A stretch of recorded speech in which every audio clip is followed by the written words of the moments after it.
Hey, what up, YouTube? It's your boy Sean, aka Sean Knight 3000. What's going on with y'all out there? Anyway, it is now almost 7 o'clock in the morning. It is 6:52 a.m.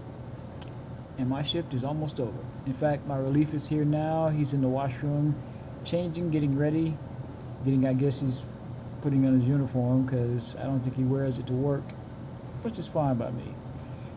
As long as I know he's here, I just have to wait for him to come out of the washroom.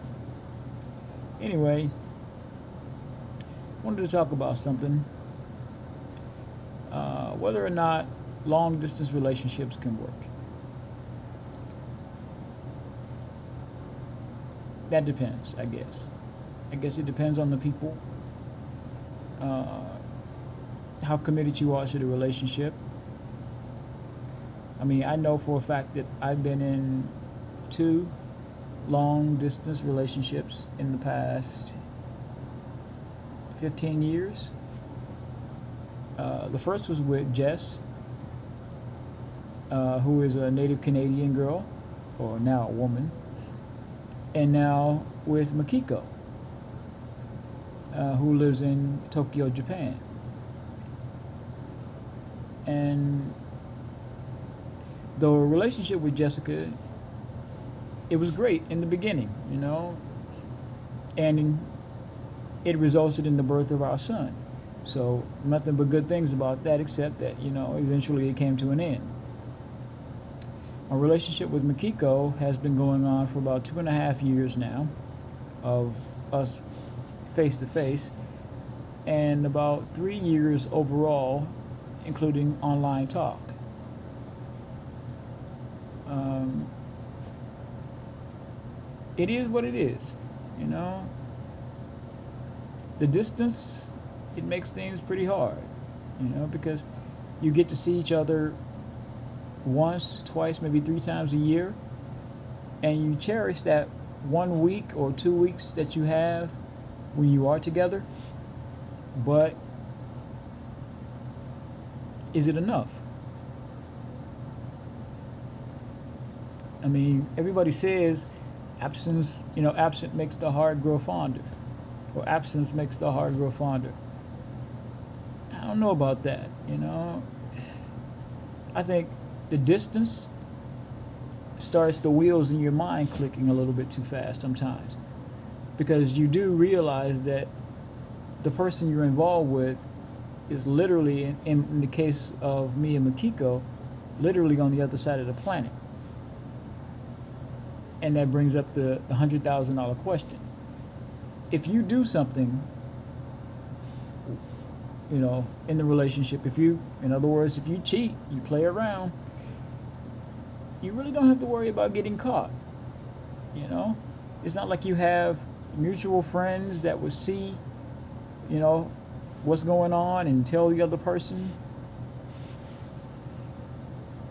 It's not like the person that you're involved with, if you're going to cheat, is going to rat you out, because chances are they don't know that you're even involved with somebody else. So why not do it? I mean, you get lonely. I know that for a fact. And then you look at opportunity. That person or those people are right there in the same city, the same town as you, or at least in the same region, where you don't have to jump on an airplane to go see them. The other person that you're involved with is literally on the other side of the planet. Maybe you take a chance. Maybe you try to have, like they say, you have your cake and eat it too. I can tell, honestly and truthfully, I can tell you that for me, I tried to be a good guy. I tried my hardest, my absolute hardest, to never cheat, because I've been cheated on myself. And I know how much that hurts. I know what it does to you. So I tried my best not to cheat. And my reward for that, I mean, for me, it got to the point where I knew where my current girlfriend was coming from. She had a long history of being cheated on. So I promised her that if we did get together, that would never happen with us. I would never cheat on her. And I have kept my word, and I'm very proud of that. But my reward for being a good guy is that I get cheated on. Even though she says that she and the guy were only friends, air quotations, and that he took it too far. I wasn't there. I take her word, and she was there. She says it was an assault, it was an attack. I'm looking at what led up to all of it, the fact that she never told this guy she was involved with me. She never told me that she was seeing this guy, that he was just a friend, that they were just hanging out. They're going out on what anybody with a rational mind would call dates, including having, dinner at this guy's house. She's kicking this guy money, and when I say she's kicking him money, I don't mean like she's giving him like, 30, 40, yen, so he can buy a sandwich or something like that. She's giving this guy some huge amounts of cash. So make of it what you will. Maybe I am being silly, stupid, for believing that it was an attack. Maybe the sex just wasn't that good, or maybe the guy didn't do, A, B, or C that she required him to do in order to maintain the relationship. I don't know. I wasn't there. My instincts tell me there's a lot more to the story than she will ever tell me. But how do you make somebody tell you the truth when they've already put a story out there that, it was an attack, it was an assault, that when they did sleep together, it was an assault. It wasn't her choice. I don't know. I wasn't there. Like I said, I took her at her word. I gave the relationship another chance. But that doubt was just right there, I had been down that road before with my ex, that long distance relationship, being lied to over and over again. Maybe you see things that aren't there because of past experiences, I don't know. Maybe she's telling the absolute truth. Maybe in her mind they were just friends. He took it to the next level. He wanted something more. He forced himself on her. It's just that from my point of view, it just seems shady, The fact that she was hanging out with this guy, never told him about me, never told me about him, kept both of us a secret from each other. You're going out with this guy over and over and over again, over a span of God only knows how long. I don't know. You're having dinner at this guy's house.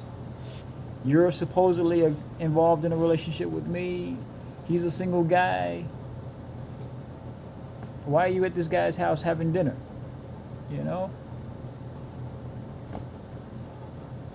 Admittedly, I am not an aficionado of Japanese culture.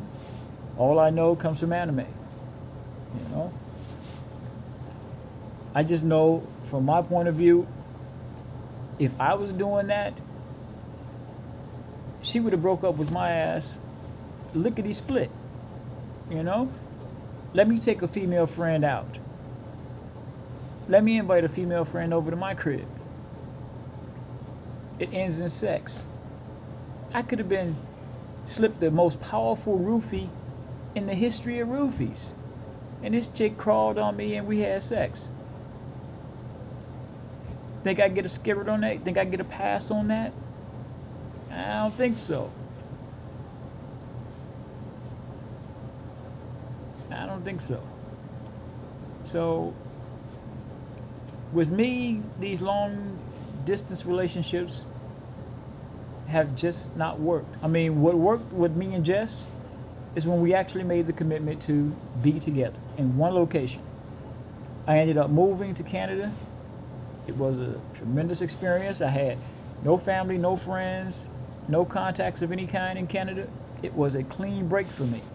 I got away from Chicago. We lived together. We had a son. It was wonderful, you know, for a while. And then it wasn't so wonderful. Now here I am in another long distance relationship.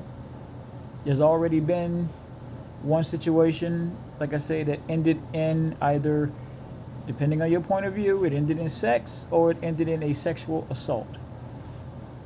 No charges were filed. I understand that I think something like 90% of all rapes are never reported, if not higher.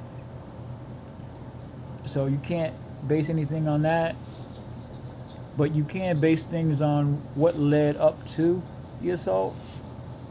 Like I said, it just seems shady to me that she would be seeing this male friend and never once tell this guy that she has a boyfriend. Even if I'm half a world away. Seems like that would come up in just casual fucking conversation. It never does. I don't know.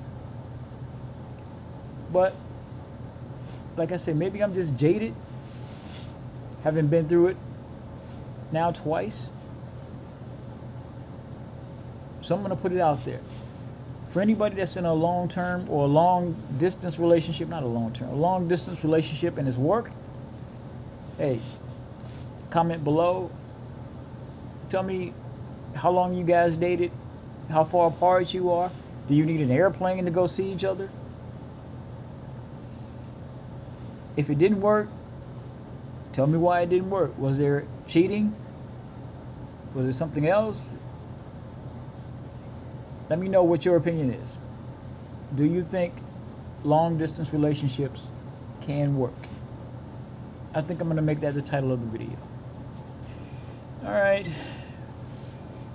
My relief should be out of the bathroom by now. I need to go check on this cat. Alright, y'all. Peace.